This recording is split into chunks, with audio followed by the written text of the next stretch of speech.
Hey, what's up, guys? Today we're going to be talking about a girl I dated and how we almost lost this little guy right here, my little puppy. His name's Tadashi. He's a Shiba Inu. But yeah. Um, so I'm Nuke. You guys probably heard of me in the dating red pill sphere circles. And yeah, this is my channel.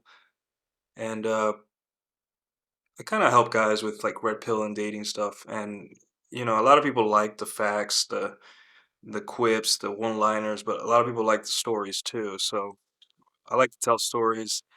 They kind of hit harder. There's multiple lessons within a story. Sometimes there's no lesson. It's just interesting. And I wanted to tell a story about how I dated a girl and then she almost killed my dog or let my dog die. As you can see, he's still good. He's still okay. He's perfectly fine. He just ate. He just had his nap, so he's probably wants to go do his own thing, but whatever. Um, So the year was 2021, and it was around, I guess, November or September, October, that time frame, fall of 2021. And I had met a girl. She was 24 years old, and this was like 4 years ago, so I was 32. Recently, moved from Beaumont, Texas, got out of the Navy a year prior to that. So I was ready today. I was hitting the ground running. And yeah, this is where I was building like my experiences and my knowledge about women and dating was 2021 through 2023 and all that stuff. So, uh, yeah, I met this girl on Hinge or Tinder. I don't remember if it was Hinge or Tinder, but we hit it off pretty quickly. I ran my dating system, which was I was just coming up with it, where I took her to a rooftop bar, then a second place, and I even took her to a third place, and she was having fun.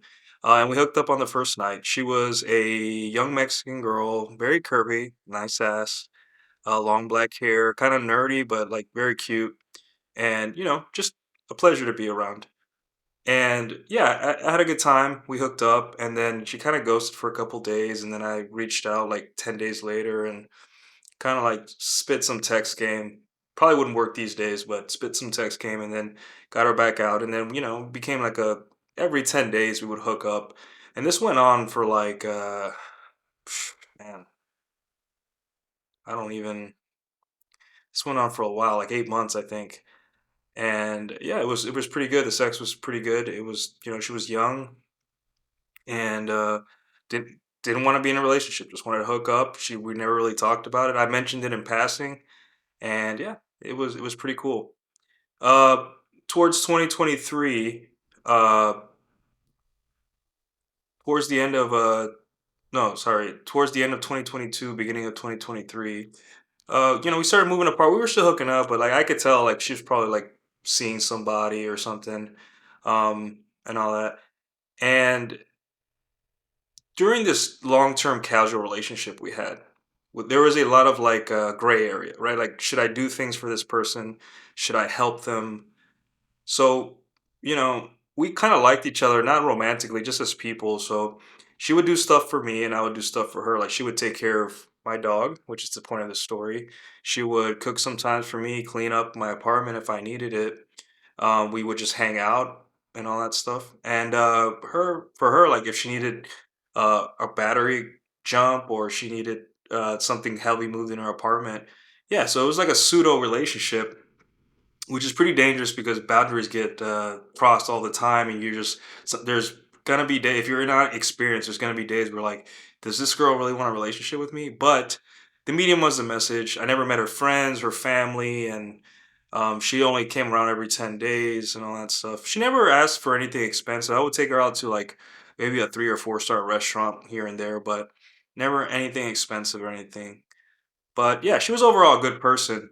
Um, Around February 2023, I head out of town to somewhere in West Texas for work, and I leave my dog with her. We've been doing this for a while. She left her dog with me for Thanksgiving and all that, and I left my dog with her sometimes, and she was pretty good about it. And uh, when I messaged her from West Texas saying, "Hey, I want to see you after I get back. Let's hang out." And then she says, "Oh, I can't. I'm kind of seeing somebody." And I'm like, "Oh, well." okay, this is weird because she has my dog. So she's telling me we're over, but she still has my dog, which is very awkward. Now I have to go to her house, pick up my dog. There could be a dude there, and I've been having sex with this girl until very recently, until like a week ago, and she tells me she has somebody new. I'm okay. That's fair enough. So the more I get back from West Texas, the next morning I go to pick up Tadashi, and she calls me crying before I head out, and she's like, "Oh, he's gone. I can't find him. He got loose." And I'm like, "Okay, relax, calm down." I understand that Shiba Inu's are very independent and kind of like want to run out and do their own thing all the time, but just relax. I told her, "Hey, just relax. It's not a big deal. Whatever." Over time, that day, I eventually get to her place, and she said she calls me again on the way there. She's like, "I found him, but his leg is hurt, it's broken, and all that." And I'm at this point, I'm kind of aggravated. I'm like, I've trusted you with my dog, and you let him out, and he's hurt, and his leg was bleeding, and all that stuff. So I was like, okay, but it happens. But at the same time, you're always kind of a little annoyed. The what do you call it? The lack of care. So it's whatever. I walk up to her apartment, and she lives on the third floor. I think she was living on the third floor, and she says, "Stay there." She looks out the balcony and says, "Stay there." So I'm guessing the guy was up there, the new guy. And I was like, "Oh shit." Well, and then she comes down and hands me my dog, and the dog is, hurt. His leg is hurt. He's limping, and I carried him all the way in my car in my lap all the way from her house to downtown Dallas. And yeah, my dog was limping for 2 days. I took him to the vet. The vet said he got caught in something, and gave him a little bit of medicine for the pain or something, but nothing too crazy. And I get a little flack for this story.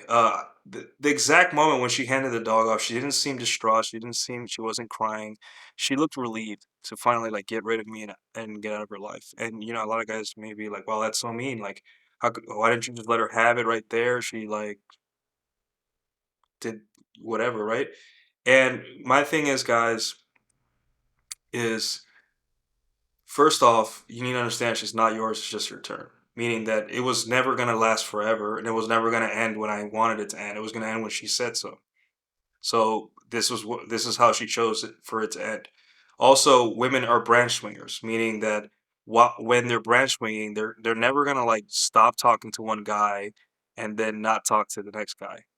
They're always in the process of changing from one guy to another. That branch swinging process is very dangerous, right? He's, he wants attention. That branch swinging process is very dangerous. So, because if both guys find out about each other, one guy could be like, "Oh, no, thanks," or it could be she can get in trouble, or she could lose her opportunity to date either one of us, right? So she loses her fuck buddy, and she loses the guy she wants to actually date. So she has to be careful.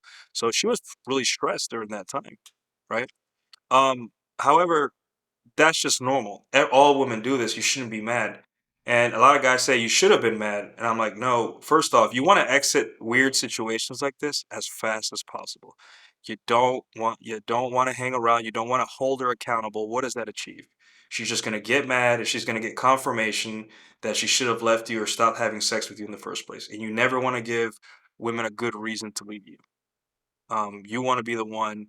You want to leave with your head up high, calm, and make her question if she even made the right move. Not that she'll gonna come back all the time. Most of the time they don't. But you have dignity. You don't want to be go out as a sucker or as a loser. So there's that. Number two, a lot of people complain or 100% are like, well, women are children, women are this, women are that, but they're completely shocked when women act like children. I don't think women are children. I think they're the most responsible teenager in the house.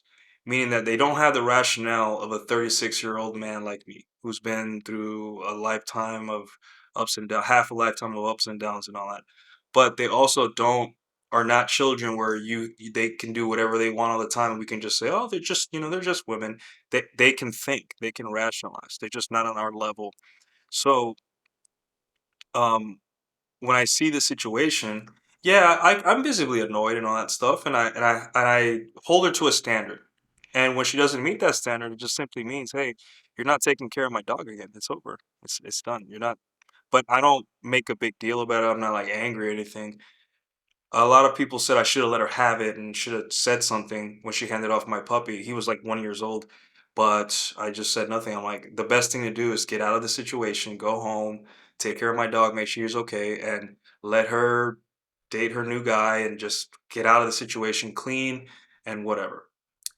The last thing I said though to her was key, right? A lot of guys, when women are walking out of their life, they want an explanation. They want closure. And guys, first off, you don't need closure. You don't need closure when a woman's walking out of your life, right? That's a myth. When a woman's done fucking you, just it's done. There is nothing you can say to her to change her mind. She found someone else.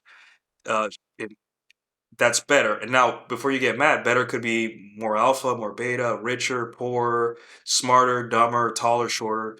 Women have a weird perception or weird definition of what better is. It's just sometimes it's just not you, right?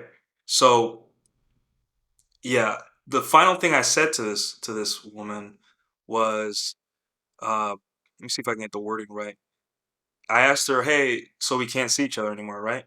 She's like, "No, I'm sorry," and I'm like, don't mess this up. I believe you. I believe in you. Right. And, a lot of people, I get a lot of praise for that phrase. And I tell guys to use it when a girl's walking away from you because it shows kind of like you're not shaken up or this because she's waiting for you to like act a little to crash out a little bit or be a little bit weird about it. She wants confirmation she's making the right choice. When women make big choices like this, like deciding not to see you anymore, they don't, a lot of the times they're not sure they're making the right choice. A lot of the times it's, hey, did I make the right choice? I need confirmation. I need external confirmation for my choices. So one of those external confirmations is seeing how you emotionally react to this information that she's leaving you. But I didn't give her the satisfaction. I just said, uh, don't mess this up. Like, hey, like almost like a fatherly older brother, even though that sounds weird, right? But older brother perspective or a view of her. Like, hey, I was the one training you and getting you ready for the next guy. And she kind of like was like, whoa. Like she kind of looked a little bit surprised that I came up with that. She was expecting like, me to like not beg, but like want her, hey, one more time, let's hook up, whatever, that's messed up, whatever. But no, I just said, don't mess this, I believe in you. Like I was cheering her on. Like I wanted the best for her, and I told her, don't mess this up. You got this, right? Almost like I was training her sexually for like 8 months.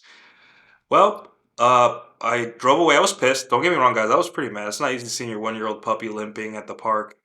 And she didn't reach out. She reached out once and she said, "How's he doing?" And then never replied or anything back. Nothing. For months, and she was gone. Uh, but yeah, it sucks. It sucks that she left. She was an eater, as the kids say. She was A1 eater. But at the same time, guys, like she's not yours, just her turn. You don't get girls forever. You get them for a while. They get to decide when they enter and exit your life. You can leave too, right? But it's easier for them to leave because s- they just have more options in terms of the opposite gender sexually. So later on, 3 months later, which is about how long it takes for a woman to like figure out if she's gonna be in a relationship with you or not. Uh, we rematch on Hinge. I was driving through West Texas again, and we rematch. And she messages me first, and she seems super excited. And she asked me, "Why haven't you reached out?" Blah blah blah. And she's like, and I'm like, "Hey, I thought you had a boyfriend or something." And she's like, "No, that she tricked me, whatever, some bullshit excuse." And then guess what, guys? We go back to hooking up just like nothing happened. Now, how did I handle hooking back up again? Like, well, guys, the way you do it is like you act like nothing happened. Water under the bridge. You act like you were seeing each other last week. You're picking up right where you left off. You're not talking about what happened. You're not talking about her exes.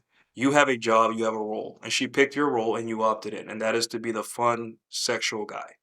And I did it. So we hooked up for another 6 months until again she left. And the last I heard of her was I saw her at a bar working as a bar back or a waitress at a classy bar here in my neighborhood, and she still remembered my name. I was standing in front of her on the by the door, and she said, "Excuse me, Nuke." You know, my not my real name, but she said, "Excuse me, Nuke," in a flirty way. She knows, but my buddy was like, "Hey, you know, she's gonna text you tonight.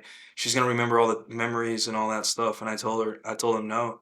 Um, that's not that's your ego, man. Like just because you hooked up with a chick once, or like for even if you hooked like I hooked up with her for half her 20s. Like she gave me her 20s, but at the same time, um, you know, when a woman's done with you, she's done with you.